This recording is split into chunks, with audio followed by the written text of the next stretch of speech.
The butterfly lift is an efficient, high-speed hoist for live performance. It is highly portable and user-friendly. The butterfly lift also has features for adaptability in installation and operation. This video, in combination with the butterfly lift user manual, is a guide to a basic setup of the butterfly lift hoisting system. This video is not a substitute for the user manual or for training in the setup and operation of the butterfly lift. Rock Exotica recommends enrolling in a butterfly lift training class with an authorized trainer. To begin, unpack your butterfly lift. Remove the rigging components from the upper foam kit. Remove the upper foam kit and set it aside. Remove the rigging components from the lower foam kit. Remove the internal frame from the polymer case, noting the position of the frame's bottom plate. The upturned lip of the bottom plate faces the back of the case. Remove the lower foam kit and store it safely with the upper foam kit. If you plan to use the system with improvised counterweight, replace the internal frame in the polymer case in its original orientation. If using theatrical steel weights, the internal counterweight frame can be reassembled with the rods spaced 10 inches apart. To do so, remove all 4 ball lock pins holding the rods to the frame top and bottom. Move the rods to the holes spaced 10 inches apart. Secure the rods with all 4 ball lock pins. Then place the internal frame in the case, ensuring that the sheet metal weight rack is at the bottom. Be sure to inspect the unit as detailed in the user's manual. Step 1. Secure the lock pedal assembly to the floor. This may be done using the provided base plate with ballast or by bolting the lock pedal assembly directly to the floor with appropriate concrete anchors. Be sure to install all 6 bolts and tighten them securely. Step 2. Install the upper counterweight block on the top end of the counterweight case. The curve of the load yoke should point toward the front of the case. Make certain that the upper counterweight case block assembly studs are inserted in their corresponding holes in the internal frame. Make sure both ball lock pins are fully seated and securely in place. Never attempt to use or operate the butterfly lift without all ball lock pins securely in place. Step 3. Pay the counterweight line onto the floor so it can easily be pulled. Lay the counterweight case on its back, pointing away from the lock pedal assembly. Pull the counterweight line through the tandem counterweight blocks. You'll want to pull enough rope to reach the ceiling twice, plus about 3 meters extra. Continue reeving the counterweight line through the upper counterweight case blocks. Pull enough rope to reach the ceiling once, plus about 1.5 meters extra. Use a secure knot to attach the end of the counterweight line to the bottom eye of the termination becket and make sure the connection is secure. Step 4. Pass the payload line up through the load yoke slot. The slot is at the angle of the load yoke. Pull the end of the payload line all the way up to the center of the swivel plate on the head block assembly. It's important that the payload line enter the payload slewing block from the correct side of the slewing block as shown in this video and in the illustrated manual. Pull the payload line through the payload line slewing block. Next, it will be necessary to know the correct direction to pass the payload line.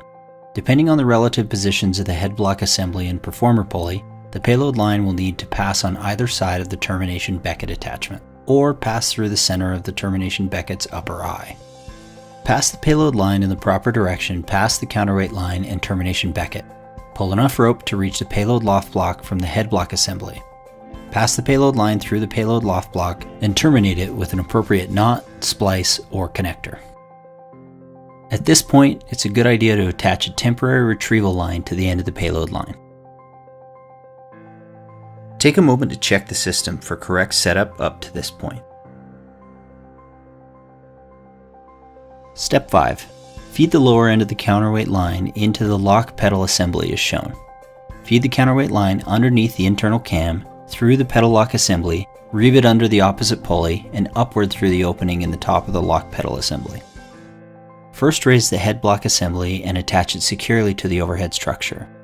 Then raise the payload loft block and attach it securely to the overhead structure. Next, float the counterweight case above the floor. Set the counterweight case vertically on the floor, pull down on the section of counterweight line that enters the lock pedal assembly. Continue pulling until enough slack is removed that the counterweight case leaves the floor and is floating about 1 meter above the floor. Step on the lock pedal and pull all the slack rope through and out of the lock pedal assembly as shown. Lift your foot off the lock pedal assembly. This will set the lock and hold the counterweight case above the floor for the next step. Step 6. Install the lower counterweight block. Make sure the studs pass into the holes in the internal frame. Install the 2 ball lock pins. Make sure the pins are fully seated and secure. Pass the surplus counterweight line from step 5 through the lower counterweight block as shown. Pass the end of the counterweight line up through the take-up cam from bottom to top. Pull all slack rope up through the take-up cam. Attach the rope tail to the eye as shown.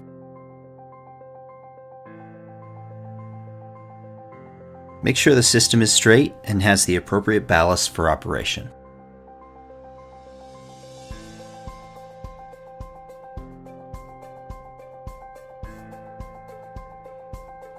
You are now ready to adjust the payload line.